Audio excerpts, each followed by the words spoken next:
Bonjour à tous, bonjour RDPA, bonjour peuple de Dieu, bonjour famille du Seigneur, bonjour frères et sœurs. Nous voici tous rassemblés derrière nos écrans. Peu importe où nous nous trouvons, malgré la distance, nous sommes là en communion avec le Seigneur pour pouvoir adorer notre Dieu et passer un merveilleux moment ensemble dans la gloire et dans la présence de Dieu. Alors nous vous disons bienvenue, bienvenue à RDPA, bienvenue pour pouvoir adorer, mais aussi nous nourrir de la parole de Dieu. Et c'est avec joie que nous vous accueillons ce matin. Alors nous allons remettre ces moments entre les mains du Seigneur comme nous le faisons pour chaque chose.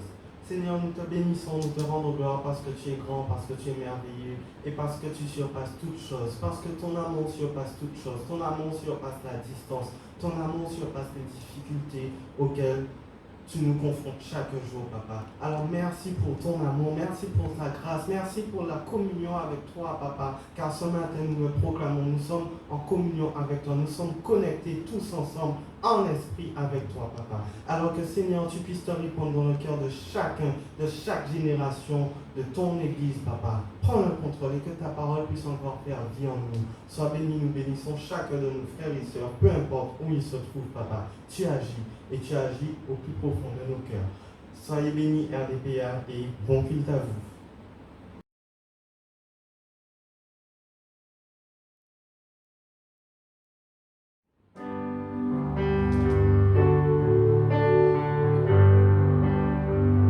Alléluia, Père. Hosanna, Hosanna au plus haut des cieux. Jésus, nous te couronnons. Hosanna. Alléluia, Père. Gloire à toi.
Voici nos cœurs contrits devant toi, Seigneur. Alléluia. This is my desire to honor you, Lord, with all my heart I worship you.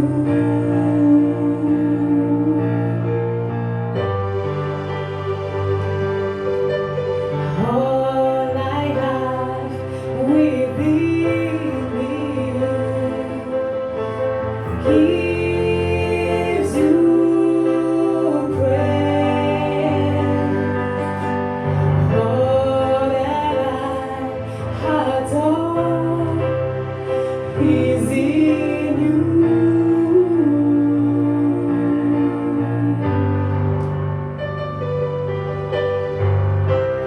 Lord, I give you my heart, I give you my soul, I live for you alone. Every breath that I take, every moment I am awake, Lord, have your way in me. Seigneur, mon plus grand désir, Papa, c'est d'être proche de toi, d'élever ton Saint-Nom, Père Saint. Alléluia. Seigneur, mon plus grand désir. Seigneur, mon plus grand désir, c'est d'honorer.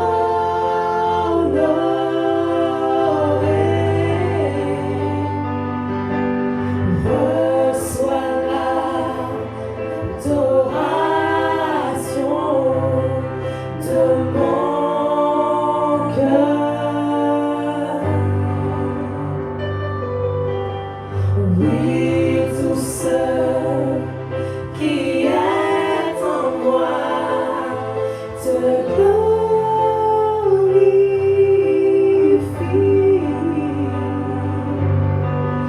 Et tout ce qui est en toi fait ma joie. Je te donne mon cœur, je te donne mon cœur, je t'offre mon âme. Je veux vivre pour toi tant que je vis, Seigneur, et que je suis conscient. Oui, fais ton œuvre en moi. Je te donne mon cœur, je t'offre mon âme. Je veux vivre pour toi tant que je vis, Seigneur, et que je suis conscient. Oui, fais ton œuvre en moi.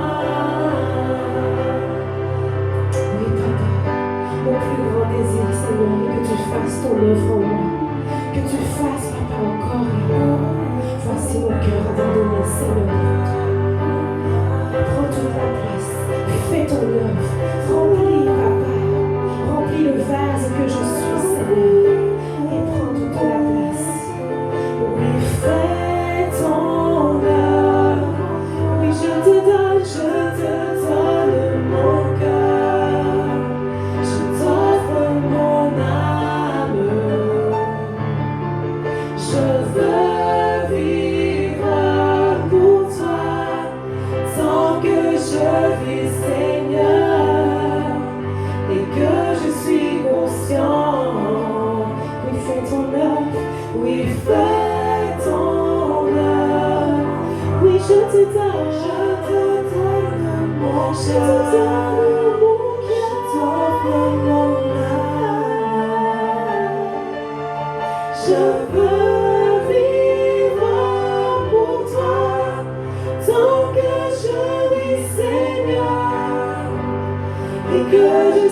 consciente. Oui, fais ton œuvre en moi. Je te donne mon cœur. Je t'offre mon âme. Je veux vivre pour toi tant que je vis, Seigneur, et que je suis conscient. Oui, fais ton œuvre en moi. Fais ton œuvre. Oui, fais ton œuvre. Oui, fais ton œuvre. Oui, fais ton œuvre. Oui, fais ton œuvre en moi. Oui, fais ton œuvre en moi. Oui, fais ton œuvre en moi.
tu t'es dépouillé pour te sacrifier.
Jesus,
Amen, amen, amen. Bonjour à tous. Bonjour frères et sœurs. Eh bien, nous revoilà ce matin réunis ensemble, tout en étant chacun chez nous, grâce aux moyens technologiques que Dieu nous a accordés. Alors, nous vous bénissons. Je vous bénis au nom de RDPA. Et je répandais maintenant la grâce, la paix et surtout la joie, parce que la joie de l'Éternel est notre force. Ne laissons qu'une situation nous assombrir, car sa joie, elle est parfaite. La joie du salut, la joie d'avoir un papa, une source, un Abba, un Dieu qui nous aime et qui est fidèle et qui nous emmène à bon port. Soyez bénis. Eh bien, tout de suite, nous allons prier le Seigneur. Père, nous te disons merci. Nous te bénissons et nous te rendons grâce pour qui tu es. Nous te disons merci, Seigneur, pour ta fidélité, pour ta bienveillance, pour ta miséricorde qui dure éternellement. pour tes bienfaits envers nous ce matin, Seigneur. Car tu dis que tes bontés se renouvellent chaque matin. Et ce matin, nous savons qu'elles sont renouvelées. Et ce matin, nous sommes décidés, nous sommes disposés à saisir tout ce que tu envoies pour nous, car tout ce que tu donnes est bon. Nous te disons merci pour ta parole qui va être semée, ta parole qui est une semence, alléluia, incorruptible, une semence de vie. Que ta parole produise la vie dans nos cœurs, dans nos vies, dans nos situations aujourd'hui, Seigneur. Au nom de Jésus, ta parole qui est une lumière, une lampe. Que ta parole, Seigneur, vienne éclairer, Seigneur, toute zone ténébreuse dans nos vies. Ta parole qui est une arme puissante. Ta parole, Seigneur, c'est toi-même. Ce matin, nous t'accueillons, Seigneur, car tu es la parole. Tu viens vers chacun, chacune, personnellement, t'adresser à nous, Seigneur. Nous te donnons toute la place ce matin pour que tu puisses œuvrer. Nous nous humilions nous-mêmes, nous nous examinons nous-mêmes à la lumière de ta parole. Et nous te disons, parle, Seigneur, tes serviteurs et tes servantes écoutent. Dans le nom de Jésus, nous t'avons prié. Amen. Frères et sœurs, nous sommes ce matin placés devant la parole de Dieu. Ou du moins la parole vient face à nous. Elle vient face à nous en la personne de Jésus. Bien sûr, au travers des écrits qui ne sont que le témoignage de la parole, de la personne de Dieu.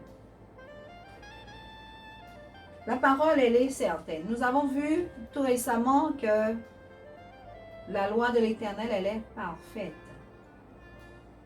Ses ordonnances, ses commandements, ses ordres sont droits, sont véridiques, sont justes.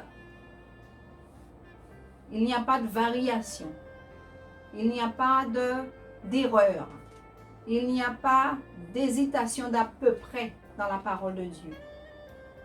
La parole de Dieu est Dieu lui-même. Et il nous a donné sa parole et il a mis son esprit en nous.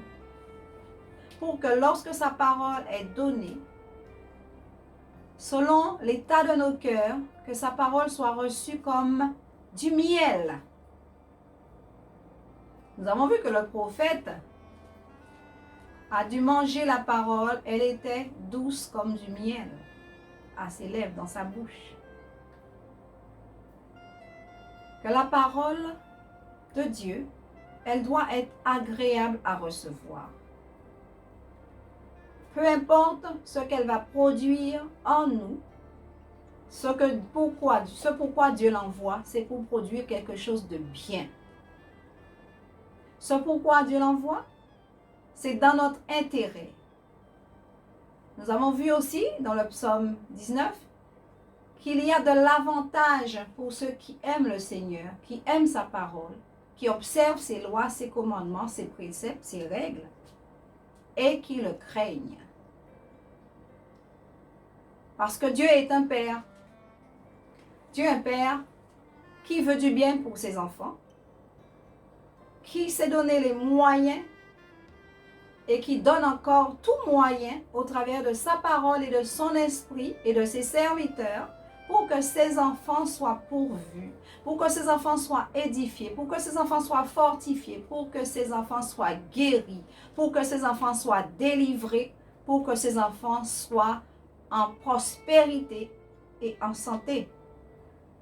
Mais encore, pour que ses enfants soient victorieux et pour que ses enfants le représentent, lui ressemblent, grandissent à sa ressemblance jusqu'à toute la plénitude. C'est le but de Dieu pour toi, mon frère, ma sœur, ce matin. Que la parole qui t'est donnée puisse te faire du bien, puisse nous faire du bien. Car Dieu t'aime, Dieu nous aime, ton papa t'aime. Il vient à toi ce matin te tendre la main, t'ouvrir son cœur et te dire, je t'accueille dans mon amour pour te rendre fort à mon image, à ma ressemblance, avec ma sagesse, ma connaissance, ma ma force, mon autorité, ma victoire, ma paix, ma joie. Dieu est un Père. Il est ton Père. Est-il ton Père? A-t-il dévié? A-t-il varié dans son amour? Ou est-ce toi qui as dévié? Est-ce toi qui t'es refroidi? Dieu ne se refroidit pas. Il n'y a pas d'ombre de variation en lui. Il n'y a pas de changement en lui. Et même lorsqu'il avait prévu de faire du mal, il dit qu'il se repent du mal qu'il avait. Mais il ne se repent jamais du bien qu'il a prévu. Par contre, toi, tu peux refuser, tu peux rejeter, tu peux t'éloigner. Et il t'appelle sans cesse, mais sans cesse, à revenir avec un cœur d'un père qui aime, un cœur de père qui peut s'attrister de voir l'état de ton cœur qui est dur ou tout simplement qui est insouciant, qui est léger. Dieu te veut. Nous allons voir dans Genèse au chapitre 26 la vie d'un fils. Allons dans Genèse au chapitre 26. Pendant que vous cherchez vos pages, il y a des hommes, des femmes qui sont tout simplement, qui doutent de la grandeur de Dieu. Des enfants de Dieu aussi, des chrétiens. Il y en a qui renient Dieu parce que, bon, ils considèrent que tout en étant enfant de Dieu, tout en étant chrétien, qu'ils se disent que oui, c'est vrai, cela s'est produit, une bénédiction, une guérison, une bénédiction financière, mais ça arrive à tout le monde, ça arrive aussi aux païens, ça arrive aux non-chrétiens, c'est peut-être aussi le fruit du hasard, un concours de circonstances. Ça, c'est déjà renié Dieu. Il y en a qui se découragent et qui pensent que Dieu ne fait pas cas d'eux. Parce que ce qu'ils veulent, ce qu'ils attendent, n'est pas arrivé au moment où ils l'attendaient. Parce que, eh bien, pour aller là où Dieu nous envoie, il y a beaucoup de difficultés. D'ailleurs, on était même mieux quand on était hors de Christ.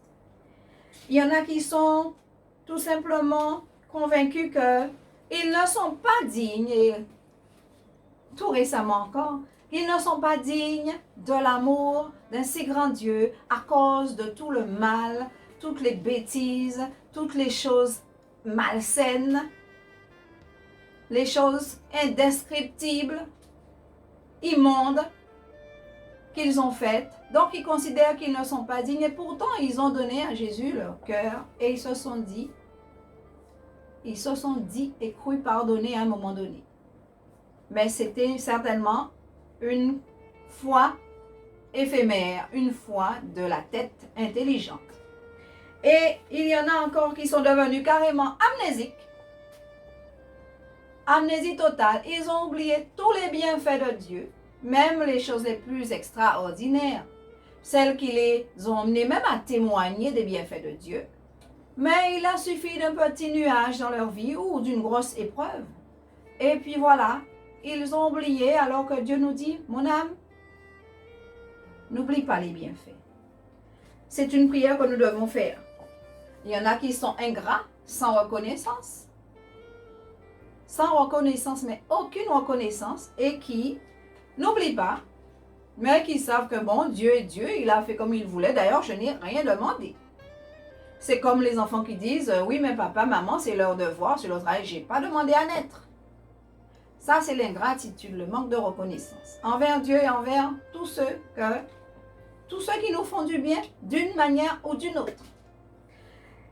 Et puis voilà, tous ces cas montrent bien que l'homme a un problème avec Dieu. L'homme a un problème avec son cœur. C'est le cœur de l'homme. Voyons l'exemple d'Isaac dans Genèse 26.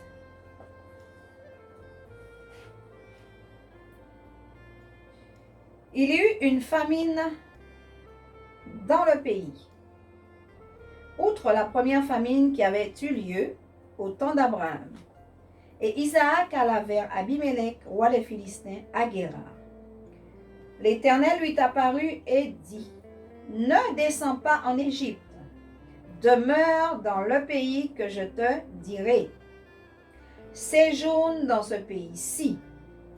Je suis avec toi et je te bénirai, car c'est à toi et à ta descendance que je donnerai toute cette terre.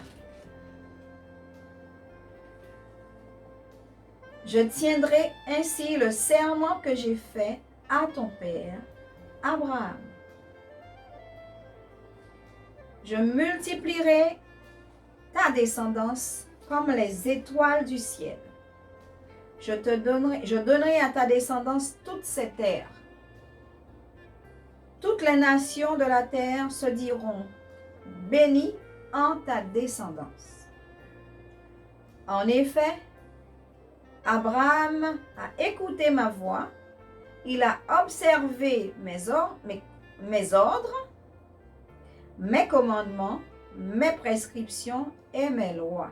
Ce sont des mots que nous retrouvons et qui sont très frais dans notre mémoire. Ainsi,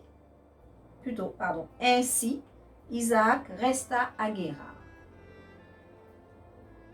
Nous arrêtons au verset 6 pour l'instant. Alors nous avons un homme, fils à Isaac, fils d'Abraham, qui est dans le pays des Philistins, c'est-à-dire en Canaan,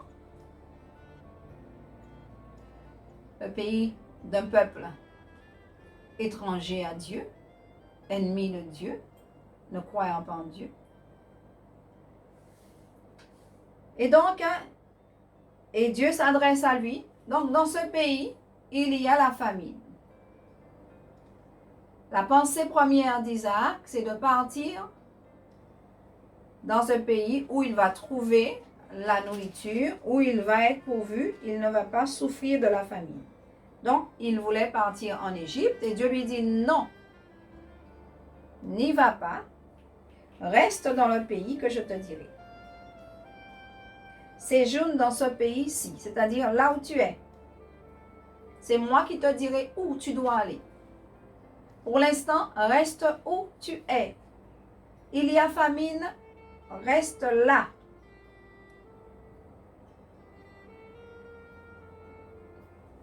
Et Dieu lui dit pourquoi. Car c'est moi qui te parle. C'est Dieu. Lorsque nous donnons notre vie au Seigneur, Dieu devient le maître de nos vies. Dieu devient notre Seigneur. Nous avons dit que si nous croyons, nous confessons la Seigneurie de Jésus, nous devenons dociles, obéissants, soumis à Jésus. Alors il nous dira, reste là, va par là, reste ici. Et le Seigneur s'adresse à nous, ses enfants. Les chrétiens ont une maladie. C'est l'instabilité. Et il a parlé de notre inconstance. Et Dieu veut nous guérir. Nous sommes impatients d'avoir certaines choses. Dès qu'une situation se présente qui ne nous convient pas, nous avons une démangeaison, c'est d'aller voir ailleurs. Il y a eu des personnes qui sont venues spécialement pour une bénédiction particulière et ne l'ayant pas eue, voyant que cela tarde, on s'en va. À l'heure d'aujourd'hui, ça tarde encore, même si elles ne sont pas là où Dieu les avait placées. Alors, déjà, il faut savoir que pour avoir une garantie, il y a une leçon que nous ne devons pas oublier. Nous devons ce matin apprendre une vérité. ou du moins des règles, qui sont les vérités bibliques, hein, en fonction de ce que Dieu fait, en fonction des situations, des exemples que la Bible nous donne, cela devient une vérité, une loi, pour une garantie de l'héritage que Dieu nous a promis, pour nous et notre descendance, parce que c'est le cas pour Isaac. Il l'a dit à Abraham, il avait promis à Abraham la bénédiction pour lui et sa descendance, et là, il s'adresse au fils, le fils de la promesse, et lui rappelle et vient réitérer, renouveler le serment qu'il avait prêté au Père. Pour que nous puissions avoir la garantie de l'héritage de Dieu vis-à-vis de nous, nous devons être là où Dieu nous demande d'être. Parce que là où la bénédiction est déversée, il n'ira pas la porter pour toi ailleurs si tu vas ailleurs. Rappelons-nous le psaume 133, qu'il est doux et agréable pour les enfants de demeurer ensemble. Et le psaume se termine par « C'est là où Dieu envoie, déverse, répand la bénédiction, virgule, la vie pour l'éternité. » Pour les enfants de demeurer ensemble dans l'assemblée. Alors, c'est pour cette raison que Dieu dit, n'abandonnez pas votre assemblée. Parce qu'il a une bénédiction spéciale pour toi. Sois patient, aie la foi, persévère, ne lâche pas, ne te décourage pas, mais reste, même si les grandes eaux, même si les océans se déchaînaient, même si Dieu te dit, je t'ai promis quelque chose, me fais-tu confiance? Suis-je Dieu ou un homme? Est-ce que je suis un homme pour mentir? Est-ce que je suis un fils d'homme pour me repentir? Non, je suis Dieu. Il n'y a pas d'autre que moi. En dehors de moi, il n'y en a pas d'autre. Alors voilà. Et qu'est-ce qui arrive pour Isaac? Isaac, donc, Dieu lui parle. Et Dieu lui rappelle la promesse qu'il a faite à son père. La promesse que Dieu a faite à Abraham, il la renouvelle. Donc, pour avoir une garantie de la bénédiction de Dieu, il faut que nous soyons là où Dieu veut et Dieu nous demande d'être. Nous ne sommes pas là par hasard, même si tu crois que tu es là par hasard, il n'y a pas de hasard pour Dieu et ni pour un enfant de Dieu. Même si tu crois que tu es là par accident, il n'y a pas d'accident pour les enfants de Dieu. Même si tu crois que tu es juste en visite dans un lieu, dans une assemblée, dans une famille, chez quelqu'un, avec Dieu, il n'y a pas de hasard. Rappelez-vous quand Jésus circulait, quand Jésus voyageait, il passait de lieu en lieu, le Saint-Esprit le conduisait. Et il y avait toujours un besoin, une demande, une urgence vitale pour ceux qu'il rencontrait. Il n'y a pas de hasard, ma soeur, mon frère, en Christ Jésus. Ça, c'était pour la bénédiction. Et maintenant, pour la protection de Dieu, c'est la même chose. Pour la protection de Dieu, pour avoir une garantie de la protection de Dieu, il faut que tu sois là où Dieu veut que tu sois. Rappelez-vous, il nous a dit de ne pas sortir de la maison. Et que nous, parce que nous étions sous la couverture du sang, il est aussi question de la maison spirituelle dans laquelle il nous a placés, dans l'assemblée dans laquelle il nous a placés. Lorsque nous sortons, nous nous mettons à découvert, nous nous mettons en danger, nous nous exposons. Il faut être là où Dieu veut que tu sois et là où il te demande d'être. Et lorsqu'il t'envoie ailleurs, il y a un accord, il y a une approbation divine de ta famille spirituelle. Et au contraire, tu es accompagné dans ton voyage missionnaire ou autre. Donc, pour cette protection divine et pour la garantie des bénédictions, il faut donc l'obéissance. il faut aussi une pleine, totale confiance en Dieu.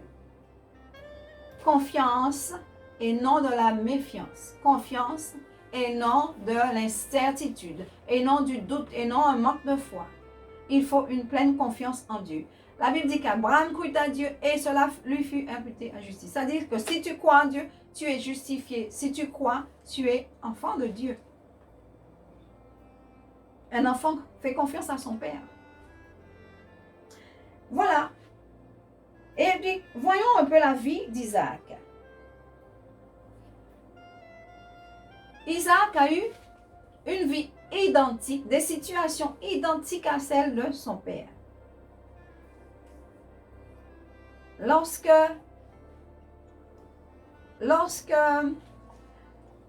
Abraham mourut, lorsqu'il allait mourir, il a béni son fils. Il a béni son fils. De la même manière, aussi, son fils a béni, avant de mourir, il a béni aussi Jacob. Donc, il fut béni avant que son père ne meure. Il a ensuite pris une épouse qui était stérile, exactement comme son père. Il a fait passer sa femme pour sa sœur parce qu'il avait peur qu'on le tue à cause de la beauté de sa femme, exactement comme cela s'est passé pour Abraham, avec le même peuple. Il a reçu la promesse de Dieu, il a cru. Il a dressé des autels et Dieu est venu à chaque fois renouveler. Exactement, cela s'est passé aussi pour Abraham. Isaac a eu le même schéma. On peut parler d'un lien de génération, on pourrait dire tel père, tel fils. Tel père, tel fils. Qui est notre père? De qui sommes-nous fils et filles? Qui est notre père? De qui sommes-nous fils et filles? Nous parlons spirituellement. Tout ce que la vie du père a été le modèle de vie pour le fils. Dans les bonnes choses et aussi dans les mauvaises choses. Mauvaises, disons que l'homme fait des erreurs. Abraham a fait des erreurs. On a dit tout à l'heure qu'il a fait passer sa femme pour sa sœur. Il a menti. Il a trompé. Isaac aussi a fait la même chose. Pour qu'on ne le tue pas ou qu'on ne lui cherche pas des histoires pour son épouse, il a dit, tu diras que tu es ma sœur. Il a fait des erreurs. Comme son père. Il a eu peur, comme son père. Mais il a cru en Dieu. Et Dieu regarde le cœur de celui à qui il s'adresse. Dieu regarde à ton cœur. Dieu regarde à ton cœur. Mon frère, ma soeur, Dieu regarde à ton cœur. C'est vrai, Isaac, tout comme Abraham, ont commis des erreurs. Peur de l'ennemi, mensonge. Abraham a même été vers Agar pour avoir le fils, croyant que ce serait le fils de la promesse.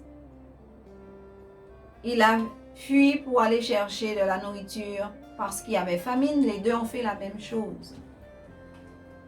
Mais Dieu n'a pas regardé à cela, puisque Dieu connaît l'homme.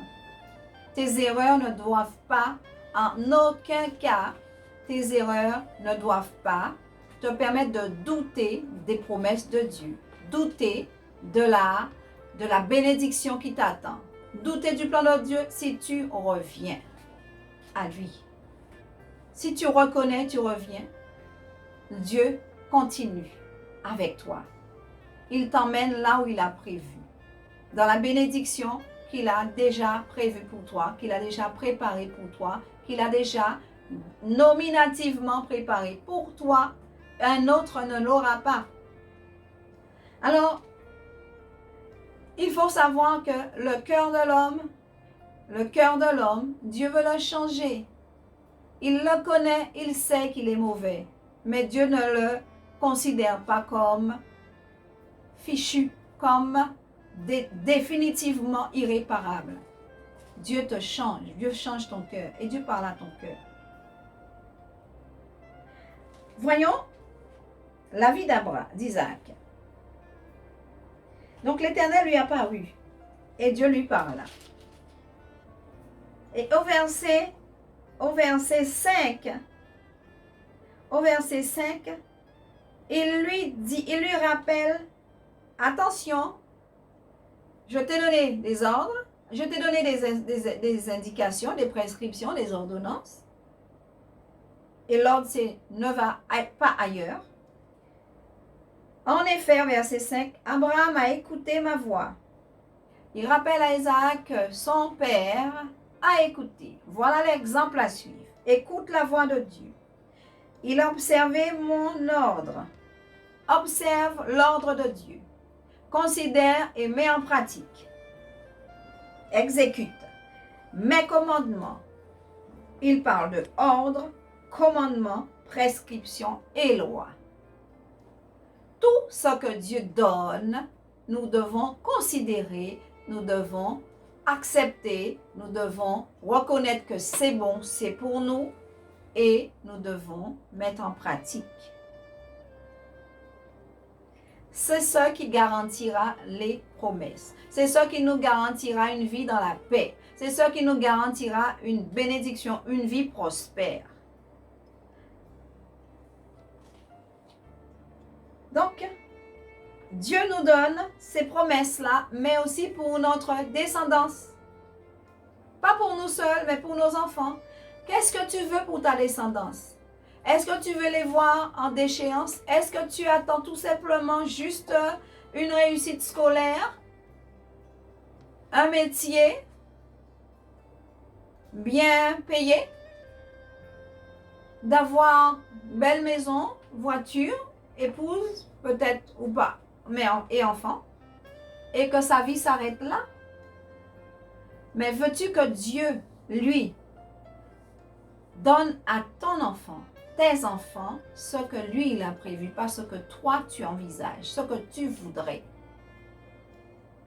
Puisque ton obéissance va déterminer le type de bénédiction. Tu t'en rends compte, mon frère, ma soeur? Ton obéissance va déterminer le type de bénédiction, le moment de la bénédiction, et d'ailleurs, si la bénédiction sera accordée à tes enfants.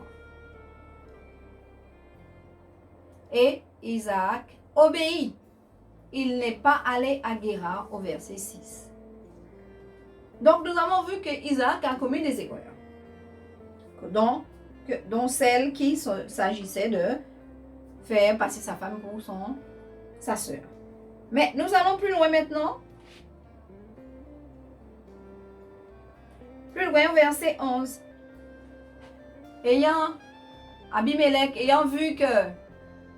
ayant compris, ayant découvert la supercherie d'Isaac, il s'est rendu compte que cet homme-là, Isaac, était un fils spécial, un homme spécial, un oint de Dieu, et donc sa femme également. Au verset 11, alors Abimelech fit passer un ordre à tout le peuple en ces termes: celui qui touchera à cet homme et à sa femme sera puni de mort. L'ennemi, sachant que toi tu es enfant de Dieu,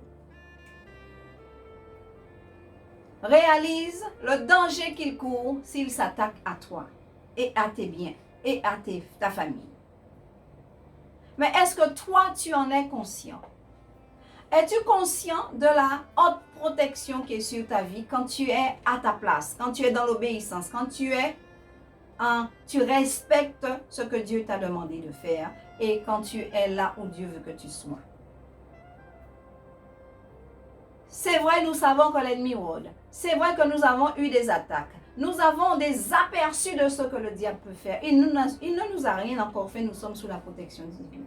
Et il ne nous fera rien tant que nous resterons dans l'obéissance et sous la protection divine. Nous avons des aperçus dans notre vie, des différents petits bobos pour l'instant que l'ennemi nous inflige. Mais lorsque nous sommes à notre place, lorsque l'ennemi nous reconnaît vraiment dans notre comportement, dans notre langage, dans notre obéissance, il ne peut rien nous faire. Au contraire, il est en danger. Et lui-même, il prononce sa sentence. Celui qui touchera à cet homme, à Isaac, et à sa femme, puisqu'il n'avait pas encore d'enfant, il était stérile, sera puni de mort.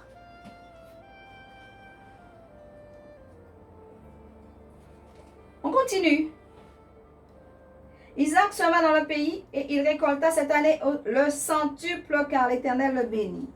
L'obéissance l'emmène à la bénédiction. La bénédiction abondante. Cet homme devient riche et il alla s'enrichissant de plus en plus au point d'être vraiment fort riche. Regardez la progression, mon frère et ma sœur. Regardons la progression pas à pas. Premièrement, la récolte a été multipliée par 100. Il a semé un grain, il en a récolté 100, en gros. Il a versé, il a semé 10 euros, il en a récolté 100. Il a semé 1000, il en a récolté, multiplié par 100, 100 000. Alors, c'est pour qu'on puisse avoir une idée. Hein? Il n'est pas question là de vous dire de semer de l'argent.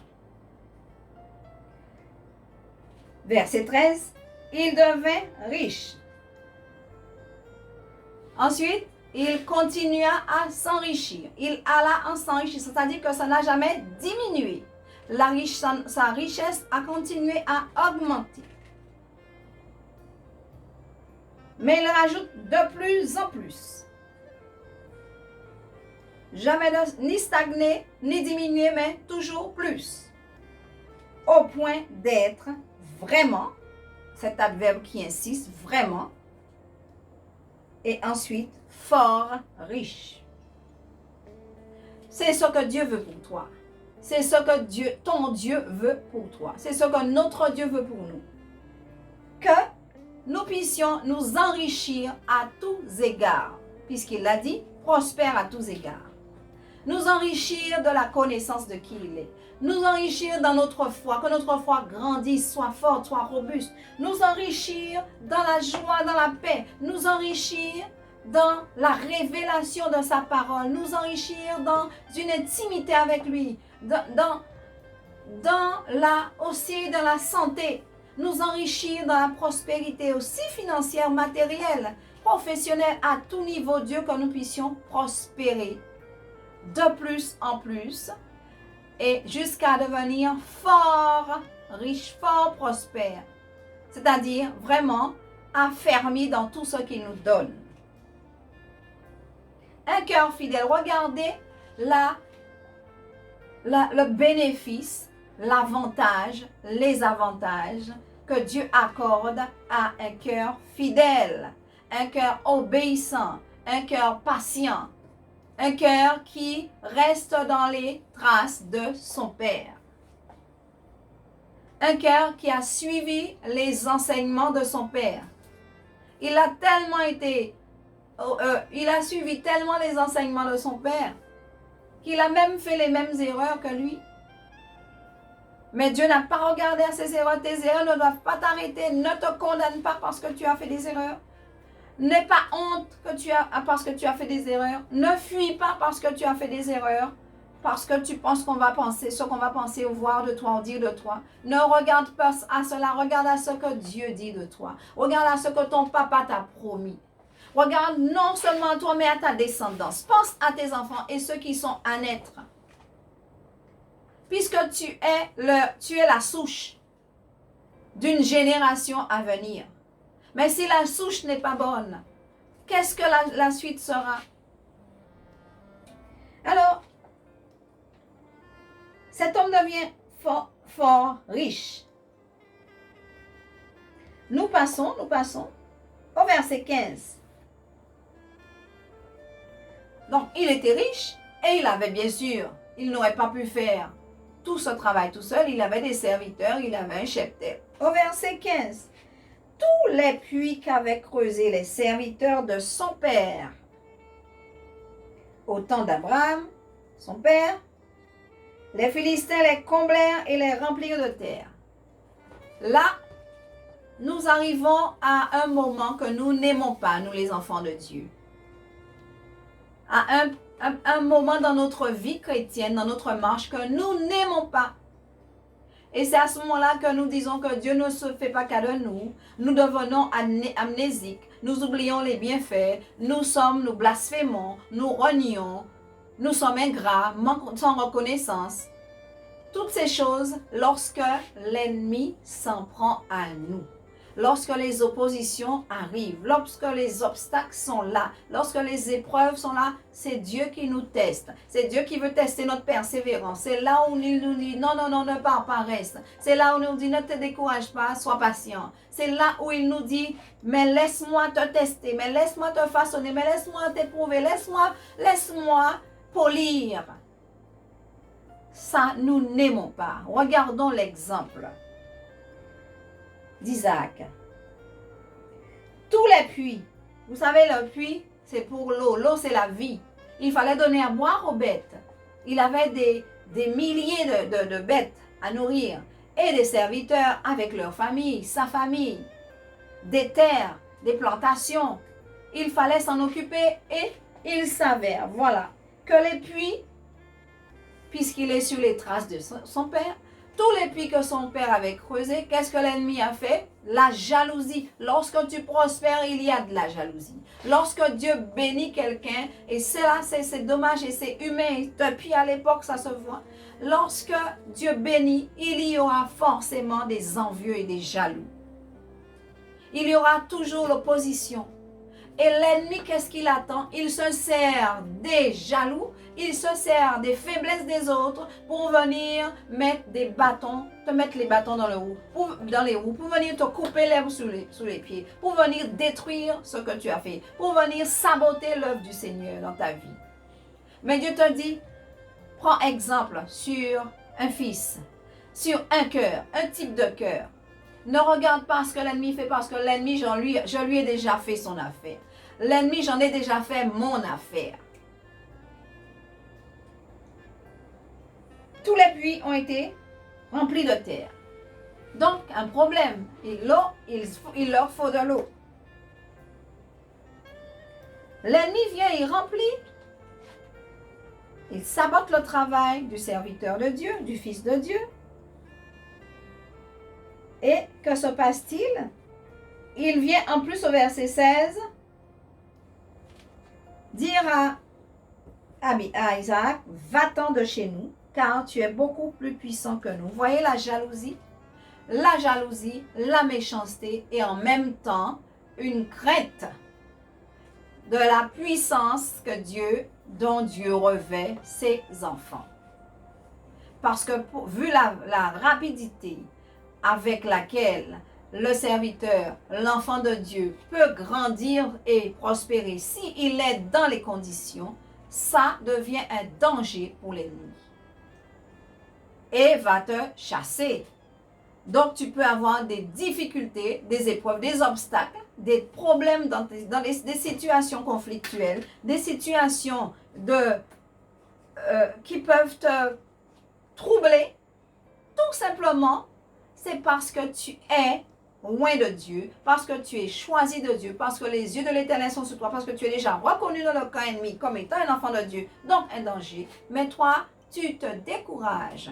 Isaac ne s'est pas découragé du tout. L'ennemi lui dit, sors de chez nous. Effectivement, il part. Parce qu'on n'a pas besoin, on n'a pas à contester, on n'a pas à se battre, contre la chair et le sang.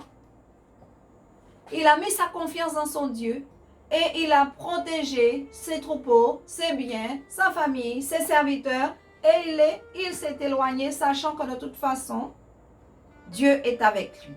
Dieu lui avait dit, je serai avec toi au verset 11.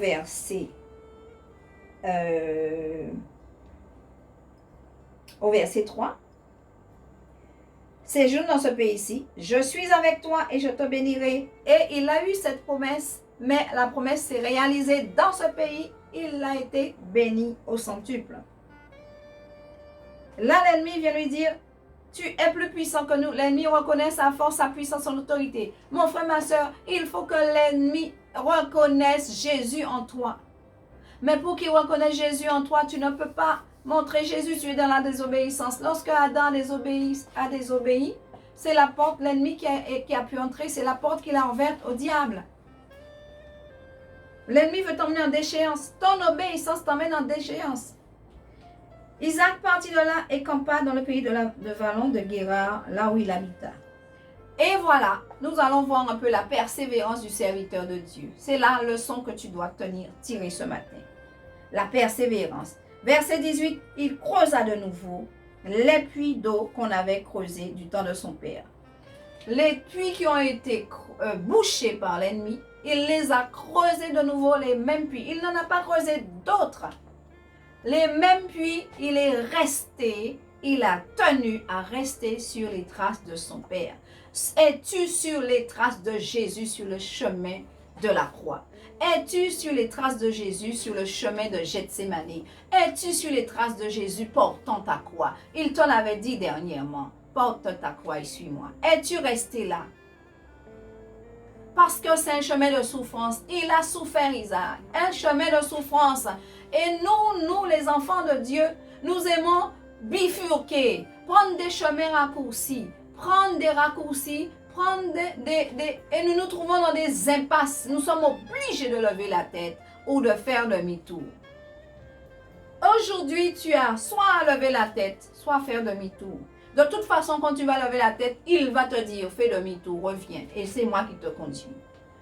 Sauf si tu veux rester là et dessécher sur toi. Isaac creusa de nouveau les mêmes puits. Les puits que les Philistins avaient comblés après la mort de son père, il est venu, il les a creusés à nouveau. Et il leur donna les mêmes noms. On ne change pas le nom comme ça. On ne change pas la parole de Dieu comme cela. On ne change pas péché en petite erreur. On ne change pas sainteté en sanctification, en bonne manière. Il faut reconnaître la parole de Dieu est immuable. De nos jours, lorsqu'on parle à un frère, à une sœur, à un homme de péché, il considère qu'on l'accuse et qu'on le juge. Lorsqu'on parle à un homme, à une femme de son comportement, de l'obéissance, de la soumission, ce sont des termes qu'il faut... Ah bien non, les temps ont évolué. Il n'est plus question de soumission, on n'est pas des animaux. Voilà, et Dieu parle de soumission, Dieu parle d'obéissance, Dieu donne des ordres, des commandements, des ordonnances, des prescriptions. Il a des lois. Ah, la loi a été abolie, c'est faux, la loi n'a pas été abolie. Jésus a accompli toute la loi.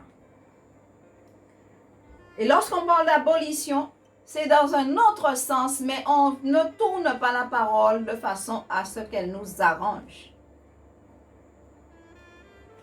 Donc, il a donné les mêmes noms au même puits que son père avait creusé et que l'ennemi avait bouché. Sur quelles sont les bases que ton père t'a données? Quelles sont les bases spirituelles que ton père spirituel, celui ou celle d'où tu as pris naissance, qu'as-tu reçu? Le fondement des apôtres. Ta vie a-t-elle été bâtie? As-tu émergé d'une bonne semence? Nous devons respecter les enseignements que nous avons reçus. Nous devons respecter, et dans Proverbes chapitre 1, au verset 8, écoute mon fils l'instruction de ton père et ne rejette pas l'enseignement de ta mère. Ce n'est pas démodé, ce n'est pas has-been, ce n'est pas passé. Nous avons reçu des valeurs morales, des valeurs familiales, des valeurs sociales, civiques, de façon naturelle, qui nous ont permis d'être où nous sommes aujourd'hui, que nous n'avons pas été capables de transmettre à nos enfants. Nous avons reçu, nous qui sommes en Christ, des valeurs basiques, les valeurs bibliques de base, comme la Bible nous dit dans Hébreu. Dans Hébreu, eh bien, Dieu le savait, il connaît tellement bien l'homme. Il connaît tellement il nous connaît si bien. On oublie que Dieu est Dieu. On oublie que Dieu nous connaît. Il connaît nos facettes, il connaît nos chimères, il connaît nos pensées, il connaît le cœur tortueux. C'est lui qui le connaît, c'est lui qui l'a déterminé, qui l'a diagnostiqué tortueux par-dessus tout et incurable. Il connaît Hébreux 6. Nous avons reçu des bases, le bon fondement sur lequel nos vies ont été fondées, le fondement des apôtres, ces disciples qui ont suivi, qui ont côtoyé, qui ont été enseignés par Jésus et qui nous ont apporté la base de la parole. C'est pourquoi, chapitre 6, c'est pourquoi laissant l'enseignement élémentaire de la parole du Christ, nous avons reçu un enseignement élémentaire, une base, et c'est cette base-là qu'il est important de donner aux nouveaux convertis. Les nouveaux convertis ont besoin des bases de la parole, pas de discussion. Il faut qu'ils connaissent. C'est ce qui fait la solidité de la vie chrétienne après. Tendons vers les bases. C'est pourquoi, laissant l'enseignement élémentaire de la parole du Christ, tendons vers la perfection. Lorsque nous avons le fondement de la parole, les bases de la parole de Christ, nous devons aller plus loin. Vers la perfection. Isaac allait vers la perfection parce qu'il avait eu de bonnes bases. Sans poser de nouveau le fondement, c'est-à-dire sans discuter à nouveau sur les bases, sans remettre en question les bases que nous avons reçues. Nous ne devons pas remettre en question, discuter, comparer avec tel ou tel prédicateur, tel ou tel livre qu'on a lu. Nous avons reçu des bases dans nos cœurs, ont-elles été vraiment plantées dans nos cœurs? Les bases sur la repentance. C'est la première des choses. Beaucoup de chrétiens disent « Ah, encore la repentance », mais c'est toujours se repentir. Oui, parce que toute ta vie, tu auras te repentir de quelque chose. Ne serait-ce qu'une pensée mauvaise. La repentance des œuvres mortes. De tout ce que tu as fait dans ta vie précédente et qui ont des impacts. La repentance des choses qui remontent à la surface. Si ça revient, c'est parce que tu as encore un travail à faire pour briser des liens. Vous voyez les liens entre Abraham et son fils. Une épouse stérile, pareil, c'est un lien. Le mensonge, faire passer sa femme pour son fils, sa soeur, c'est aussi un lien. Donc, les œuvres mortes, la foi en Dieu, on ne doit pas douter, revenir sur ça, remettre cela en question. La doctrine des baptêmes, l'imposition des mains, la résurrection. Quant à l'imposition, on a eu des discussions au sujet de l'imposition des mains. La résurrection des morts et le jugement éternel, ce sont des choses qu'il ne faut pas remettre en question. Mais ça, ce sont les bases pour tout nouveau converti. Il doit savoir que sa vie commence par la repentance. Et que toute sa vie, c'est une vie de repentance pour ne pas tomber sous le jugement éternel. Même s'il est sauvé en esprit, il doit sauver son âme, travailler au salut de son âme. Alors, voilà, Isaac a reçu un bon fondement et il est resté sur ce fondement et il a continué à bâtir sur ce fondement. Et toutes les fois où les serviteurs creusaient, au verset 19, ils creusèrent encore, puisque l'ennemi avait bouché, ils creusèrent encore. Les bergers leur cherchaient querelle, s'habitaient en nous à Patazot. Ce sont nos terres, ce sont nos puits. Eh bien, qu'est-ce qu'Isaac faisait? Il ne se battait pas contre la chair et le sang. Il partait et il recommençait, ils creusèrent à nouveau, verset 21. Ses serviteurs creusèrent un autre puits, et encore un autre, et encore querelle. Au verset 22, il lève le camp et creuse à nouveau un autre puits. Mon frère, ma soeur, qu'est-ce que tu vois ici? Qu'est-ce que tu comprends ici pour ta propre vie?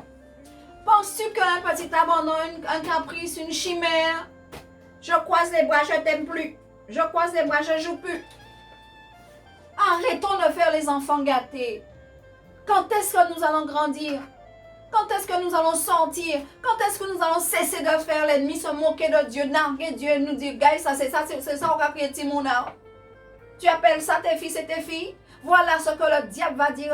Et rappelez-vous comment quand les serviteurs disaient à Dieu, à cause de ton nom, à cause de ton grand nom, fais-nous grâce. Ne laisse pas l'ennemi se moquer de toi et dire, où est votre Dieu?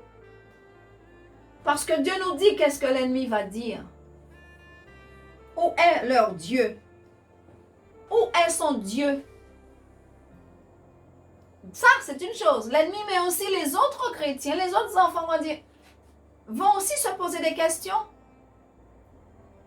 Les autres chrétiens vont aussi se poser des questions. Nous les emmenons à pécher, à murmurer et à aussi perdre leur place et aussi à nous suivre, à nous imiter dans l'erreur, dans l'égarement. Et nous prenons des décisions. Nous faisons des choix. Nous laissons les troubles nous emmener, nous égarer. Nous laissons des insatisfactions nous troubler, nous égarer. Nous laissons les choses nous faire sortir de la place où Dieu nous a placés. Nous devenons aveugles, nous devenons amnésiques. Nous sommes trop capricieux. Isaac a eu une bonne éducation. Isaac a eu une bonne éducation. C'est à nous de respecter l'éducation. C'est vrai qu'il y a beaucoup d'enfants qui ont une très bonne éducation et qui un jour déçoivent les parents, mais surprennent les parents, qui se disent, mais ce n'est pas moi, je n'ai pas appris cela à mon enfant. Mais c'est ça que Dieu doit dire pour certains d'entre nous. Ce n'est pas ce que je t'ai appris. Ce n'est pas ce que je t'ai montré.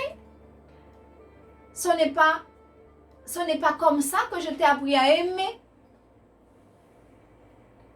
La persévérance, ici c'est la persévérance et la patience, la détermination de trouver de l'eau. L'eau qui symbolise la vie, l'esprit. Et creuser, nous devons creuser, nous devons faire des efforts. Creuser nécessite des efforts. Mais creuser quand il y a déjà acharnement de l'ennemi, Dieu te dit, vas-y quand même, je suis avec toi. Il a pris le soin de te dire, je suis avec toi au départ. Est-ce qu'il ment? Nous répétons, Dieu est avec nous, Dieu est en moi. Je suis avec vous tous les jours. Nous le répétons, mais nous ne croyons rien du tout. Et nous sortons. Il a creusé au verset 21, ses serviteurs bien sûr, puisqu'il ne peut pas creuser tout seul. Et ensuite, au verset 22, encore, il creusa. Et l'ennemi continue à insister. Ne croyez pas qu'à une simple petite prière du pasteur ou d'une sœur ou d'un frère, au nom de Jésus arrière, que ça va se faire. Hein? L'ennemi ne regarde pas simplement la prière du pasteur ou la prière d'un roi ou la prière. L'ennemi regarde à ta disposition de cœur, à ton obéissance, puisque si tu obéis, c'est qu'il verra, il saura que tu es disposé envers Dieu. L'ennemi regarde à ton attitude, à tes pensées, à tes paroles pour t'attaquer, quelle que soit la puissance de la prière qui sera faite pour ta vie. Écoute bien cela ce matin. Quel que soit le loin, quelle que soit la grandeur de l'onction de celui ou celle vers qui tu vas demander prière ou faveur ou délivrance. Si tu n'es pas vrai avec Dieu, avec toi-même, si tu ne dénonces pas ce que l'ennemi fait dans ta vie, ce que tu donnes droit, les droits que tu donnes, les portes que tu as ouvertes, si tu n'avoues pas les mensonges, les cachotteries, l'hypocrisie, l'amertume, la colère, la haine, la jalousie, la rivalité, si tu ne dénonces pas ce qui est dans ton cœur, sache que l'ennemi, il sait ce qu'il a mis dans ton cœur. Alors, lorsqu'on va aller prier pour toi, pour te délivrer, tu n'auras rien du tout. Tu n'auras rien du tout. Et attention, le lien qui est entre toi va même faire du cinéma, te faire croire que tu vomis, mais il ne sortira pas. Parce qu'il sait que tu es complice avec lui. Il sait que tu le chouchoutes, tu le cajoles, tu le caches et tu mens à ton prochain. Et tu caches à ton prochain et tu ne caches pas à Dieu. Dieu ne va pas faire, sa main ne sera pas agissante si toi tu ne t'accordes pas avec lui et tu ne te désaccordes pas avec l'ennemi. Pour aller plus loin, il faut être en accord avec Dieu. Dire je suis d'accord avec Dieu. Je suis d'accord avec Dieu de dénoncer les œuvres des ténèbres. Je suis d'accord avec Dieu de persévérer dans l'adversité. Je suis d'accord avec Dieu de lui faire confiance et de m'appuyer sur lui. Je suis d'accord avec Dieu, il faut que je lui obéisse. Je suis d'accord avec Dieu. Tu dois être d'accord avec Dieu par sa parole. Pour que Dieu puisse agir pour toi. Pour que Dieu puisse actionner son Saint-Esprit qui est là déjà. Qui n'attend que ça mais que tu attristes. Alors, voilà. Au verset 22, il leva le camp et il creusa un autre puits pour lequel on ne chercha pas querelle. Il y a un moment où l'ennemi va s'arrêter, Ikelas. Il y a un moment où l'ennemi sera fatigué, va se dire, ah, mais bon, celui-là, il est résistant même, exactement comme vous vous rappelez la veuve et le juge unique. Il y a un moment où l'ennemi, l'opposition va cesser. Et au moment où elle devient de plus en plus intense, sache que c'est parce qu'elle est en train de perdre des forces. Au moment où l'opposition est plus intense sur ta vie, c'est parce qu'elle commence à s'épuiser. Alors, elle met ses dernières cartes, elle joue ses dernières cartes. Au moment où on approche de la ligne d'arrivée, c'est à ce moment-là, regardez bien, c'est à ce moment-là que le peloton commence à s'exciter pour voir qui est-ce qui passe à la tête. Qui est-ce qui va se détacher pour aller gagner? C'est ainsi. Et donc, il n'y a plus eu de querelle. Il dit, et il appela Rehoboth, car, dit-il, l'Éternel nous a maintenant mis au large. Un temps de paix après l'épreuve. À cause de ta fidélité, ta persévérance, à cause de ton endurance, ta constance dans le combat, ta constance dans la marche, malgré l'adversité la plus intense, la plus coriace, la plus tenace, la plus méchante. Et alors, et là, l'Éternel vient pour t'encourager au verset 24. Lui apparut et lui dit, cette nuit-là, je suis le Dieu d'Abraham, ton père, sois sans crainte. Il lui rappelle ton père, c'est-à-dire il te rappelle tes bases, ton fondement. Sois sans crainte, car moi je suis avec toi, je te bénirai et je multiplierai ta descendance. Ta descendance n'est jamais oubliée. Alors si tu as, mon frère, ma soeur, si tu as une descendance déjà en vie, sache que tu es en train de déterminer son avenir spirituel. Si tu as une descendance, tu espères et tu n'en as pas encore, sache que, alors là, tu as encore plus d'efforts à faire pour revenir à Dieu parce que tu la bloques, tu l'empêches de sortir. C'est toi qui empêches à ta descendance de sortir de ton sein. Et si elle est déjà là, veille sur ta descendance. Comment tu vas veiller sur elle? Non en la protégeant humainement, non en la protégeant humainement des hommes, mais en obéissant à Dieu, en étant fidèle à Dieu et en étant là où Dieu veut que tu sois. Alors, Dieu vient et il te confirme la bénédiction, il te confirme pour toi et pour ta descendance, et là, tu dois lui accorder vraiment encore plus de ton cœur, plus d'adoration. Isaac, au verset 23, bâtit un autel et invoqua le nom de l'Éternel, dressa sa tente et ses serviteurs creusèrent un puits. Sethon ta confirmation de ton engagement, de ta confiance en Dieu. Après l'épreuve, après l'orage, le beau temps, un temps de paix, Dieu vient pour dire, bravo mon fils, bravo ma fille, tel père, tel fils, tu as vraiment persévéré, je viens te dire encore que je suis là, je viens te rassurer, je viens te dire mon amour pour toi, je te l'avais dit avant, tu as persévéré, tu as vu, maintenant je te bénis et je confirme encore. Toi, à ton tour, tu bénis ton Dieu, tu l'adores davantage. C'est ça, creuser un puits. Dieu veut que tu ailles au maximum. Tu ne t'arrêtes pas là, hein? Tu dois encore aller plus loin. Tu dois encore aller plus loin. Au verset 26, l'ennemi, qu'est-ce qui se fait? Qu'est-ce qui se passe? Parce que l'opposition ne s'arrête pas, le diable, il rôde. Qu'est-ce que dit la Bible? Il rôde sans cesse. Mais sans cesse. Mais toi, tu t'arrêtes? Quand tu as une petite bénédiction ou une grande bénédiction, ouf, ça y est, je peux me reposer tranquille, j'oublie Dieu un moment puisque j'ai ce que je veux. Et ça aussi, c'est une erreur, c'est une grave erreur. Ça, c'est un manque de reconnaissance. On a la reconnaissance juste au moment où la chose, elle est donnée. On a eu le mariage, bravo, merci Seigneur, oh Dieu est grand, Dieu est merveilleux. Eh bien, on n'a plus besoin de l'église, on n'a plus besoin du frère, on n'a plus besoin de la sœur, on a oublié tout.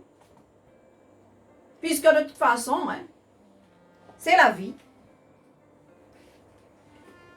Non. L'ennemi vient. Il va venir. Hein? Je prends le cas du mariage. Et l'ennemi vient. On est content. On a fait une belle fête. On a mis la plus chère des robes de tout le pays. On n'a jamais vu une robe aussi belle. On n'a jamais vu un cortège aussi glorieux. On n'a jamais mangé autant. Et on est content. On bénit Dieu. Je ne sais pas si on bénit Dieu. Je ne sais pas si on donne une offrande. Hein? Je ne sais même pas si on donne à Dieu une offrande. Si on dresse un autel. Mais c'est ce que Dieu nous dit là. Il y a une bénédiction. On doit en retour bénir Dieu. C'est ce qu'il a fait verset 25. Et creuser un puits, c'est-à-dire encore approfondir la relation avec ce Dieu-là. Et l'ennemi vient. Non, il ne peut pas nous laisser aussi. L'ennemi ne peut pas nous laisser en paix et tranquille. Il faut qu'il vienne. Abimelech se rendit auprès de lui et depuis Guérard, on passe. Et Isaac leur dit, mais qu'est-ce que vous venez chercher? Pourquoi venez-vous? Puisque moi, vous me haïssez et que vous m'avez chassé. Mais l'ennemi vient pourquoi? Pour essayer de faire un marché. Puisqu'il prospère, on va essayer de l'amadouer, faire la paix avec lui. Et là aussi, l'ennemi tend des pièges. Ils répondirent, nous voyons bien que l'Éternel est avec toi. Mais l'Éternel est avec toi, c'est-à-dire que tu es dangereux. Tu es redoutable. Tu peux à n'importe quel moment nous faire du mal. C'est pourquoi nous disons qu'il y ait un serment entre nous. C'est entre toi et nous. Concluons avec toi une alliance. Une alliance en vertu de laquelle tu ne nous feras aucun mal. De même que nous ne t'avons pas maltraité, nous t'avons seulement fait du bien et nous t'avons laissé partir en paix. Toi qui maintenant es béni l'Éternel. Il faut que le diable vienne te dire que tu es béni. Il faut que l'ennemi vienne te dire. Il faut que tes ennemis, ceux qui ne t'aiment pas, ceux qui t'ont harcelé, qui t'ont maltraité, c'est seulement après avoir traversé l'épreuve, après avoir résisté, persévéré, après avoir conforté, confirmé, consolidé ton alliance avec Dieu, que là, l'ennemi sera obligé de venir s'incliner devant toi et te demander, ne me faites pas de mal. Rappelez-vous lorsque les démons ont dit à Jésus, nous te supplions, ne nous chasse pas, permets-nous d'aller dans ce troupeau. L'ennemi te demande l'autorisation et là il demande, fais la paix avec nous et promets-nous de ne pas nous faire du mal. Bien sûr, comme le diable est un menteur, qu'est-ce qu'ils disent? Hein? comme tu as vu, nous ne t'avons fait aucun mal, nous ne t'avons pas maltraité. Alors ils ont bouché tous ces puits. Hein. Ils ont bouché tous les puits. À chaque fois, ils l'ont persécuté, ils l'ont malmené, lui et ses serviteurs. Hein? Mais ils disent, nous ne t'avons pas maltraité. Nous t'avons fait seulement du bien. Vous voyez le mensonge, comme on le dit, mais menteur. Mais nous nous laissons berner et amadouer, tromper, et tromper, duper par le diable. Pour tout simplement faire alliance, faire des associations avec des malfaiteurs. Nous laissons notre place souvent. Nous laissons notre place pour aller nous associer ailleurs, là maintenant où nous allons prendre vraiment des coups. Mais Isaac, il a été beaucoup plus sage. Il a fait un festin, il a fait une fête, il leur a donné à manger, il les a bénis de la bénédiction, il a béni ses ennemis. Nous bénissons, Dieu nous demande de bénir nos ennemis, mais nous maudissons nos frères, nos sœurs, nos bienfaiteurs que le Seigneur a mis à notre disposition. Là, il a béni ses ennemis qui lui ont fait du mal. Nous, mes frères, je leur dis, hein, nous bénissons ceux qui nous font du bien de la part de l'Éternel. C'est ça, c'est ce que nous devrions faire. Est-ce que nous bénissons ceux qui nous font du bien? Très, très, très souvent, nous les maudissons, nous murmurons, nous critiquons, nous médisons, nous jalousons. Un exemple, bénissez même vos ennemis, a fortiori vos frères et vos sœurs. Et c'est ainsi que Dieu bénit Isaac. La bénédiction, l'apothéose, c'est le verset 32. C'est que ce même jour où il a béni ses ennemis malgré les méchancetés, ce même jour, les serviteurs ont trouvé un puits. Et c'était le puits. Et qu'ils ont appelé Beersheba. Pour que tu puisses trouver la présence de Dieu et te stabiliser dans la présence de Dieu, tu dois passer par des épreuves. Tu dois passer par des épreuves et tu dois suivre les traces de ton Père spirituel, c'est-à-dire du fondement même, de la base. Notre modèle par excellence, c'est Jésus-Christ.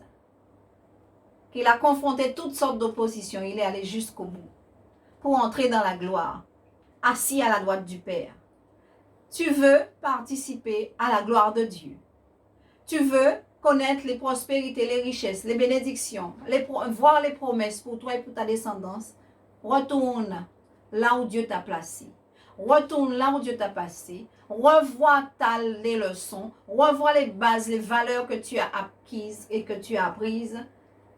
Et surtout, demande à Dieu de te faire une restauration de ta mémoire, de ton âme. Que ton âme, que le berger de ton âme restaure ton âme. Que le berger de notre âme restaure notre âme.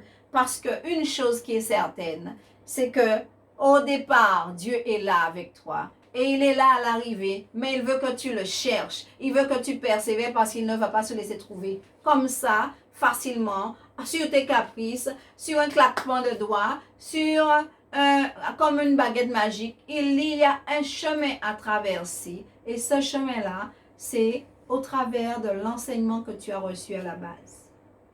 Que Dieu vous bénisse. Amen. Merci Seigneur. Merci pour ta parole. Merci pour ton amour, Seigneur. Nous te disons merci parce que tu nous, quel que soit, Seigneur, là où nous voudrions dévier, là où nous pourrions nous chercher à nous cacher, si nous voulons bifurquer, si nous voulons, Seigneur, éviter, Seigneur, ta parole, nous protéger, tu nous rattrapes. Seigneur, tu es partout. Tu es, même avant que nos pensées ne montent, tu les connais. Ton serviteur dit que même si il allait se cacher sous terre, quel que soit là où il pourrait aller pour se retirer de ton regard, de ta surveillance. Tu es là. Et tu connais tous nos défauts. Tu connais tous les prétextes que nous pourrions inventer. Tu connais toutes les excuses que nous pourrions donner. Tu connais toutes les plaintes que nous pourrions faire. Tu nous connais trop bien. Mais ce qui ressort ce matin, c'est que tu nous aimes et que tu veux que nous puissions prospérer. Tu veux que nous puissions être ces véritables témoins, Seigneur. Tu veux que nous puissions, Seigneur, être des acteurs de notre délivrance. Tu veux que nous puissions être des acteurs de la victoire, de la lumière sur les ténèbres. Tu veux que nous puissions, Seigneur, jouir de l'héritage que tu as pour nous et des bénédictions qui sont déjà préparées pour nous. Tu as dit que nous avons un héritage qui est gardé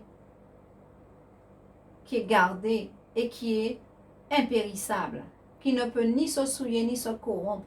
Et Seigneur, tu veux que nous puissions en bénéficier. Alors nous te disons merci. Merci pour le cœur de Père. Un cœur qui insiste, un cœur qui revient sans cesse pour réveiller notre conscience, pour réveiller notre intelligence, pour alimenter, Seigneur mon Dieu, notre foi. Pour, Seigneur mon Dieu, pour ranimer notre espérance. Mais surtout pour pour réactiver, Seigneur, l'amour que tu as mis dans notre cœur. Nous te disons merci, Seigneur, de nous connaître si bien. Mais merci de connaître aussi ton plan pour chacun de nous. Merci pour les cœurs qui sont interpellés ce matin.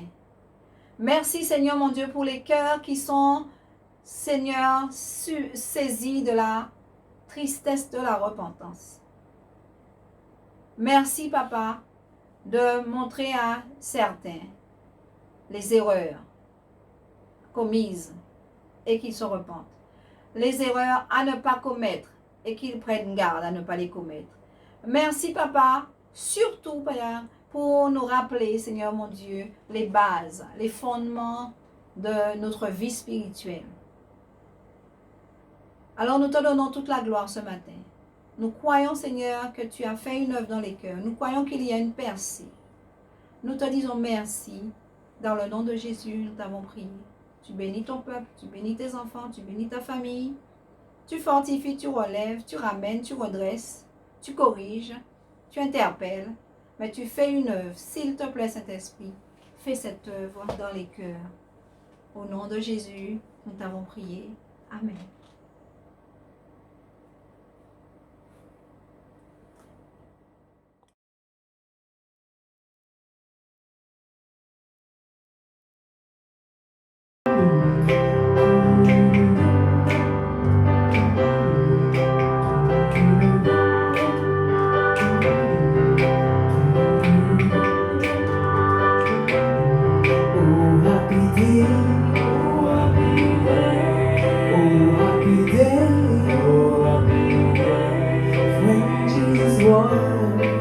Jesus,